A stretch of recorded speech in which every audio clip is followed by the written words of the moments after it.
TDP హయాంలో Polavaram project మరోసారి అన్యాయానికి గురవుతోందని మాజీ మంత్రి అంబటి రాంబాబు విమర్శించారు. పోలవరం ప్రాజెక్టును 45.72 మీటర్ల ఎత్తును నిర్మిస్తే 194 టీఎంసీల నీటిని నిల్వ చేయవచ్చని అన్నారు. ఇప్పుడు ప్రాజెక్టు ఎత్తును 41.15 మీటర్లకు ఎత్తితే పరిమితం చేసే కేంద్రం నిధులు మంజూరు చేస్తోందని తెలియజేశారు. దీనివల్ల కేవలం 115 టీఎంసీల నీటిని మాత్రమే నిల్వ చేయగలమని తెలియజేశారు. ఇంత అన్యాయం జరుగుతున్నా రాష్ట్రానికి చెందినటువంటి కేంద్ర మంత్రులు పట్టించుకోవడం లేదని అంబటి ఆరోపించారు. చంద్రబాబుకు తన స్వప్రయోజనాలు తప్ప ఏమీ పట్టవని అన్నారు. పవన్ కళ్యాణ్ అయినా దీనిపై స్పందించి అడగాలని అంబటి రాంబాబు సూచించారు. ఇవాళ 41.15కు మాత్రమే కేంద్ర ప్రభుత్వం నిధులు ఇచ్చేందుకు సిద్ధపడింది. దానికి నారా చంద్రబాబు నాయుడు గారు అంగీకరించి మరొక ద్రోహానికి పాల్పడ్డారు. ఇది ఇంతకు ముందు కూడా చెప్పాము మేము చాలా సందర్భాలు. నేను ప్రత్యేకంగా చెప్పాను.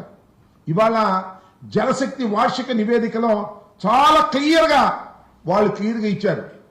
అయ్యా 41.15కు మాత్రమే మేము నిధులు ఇస్తాము.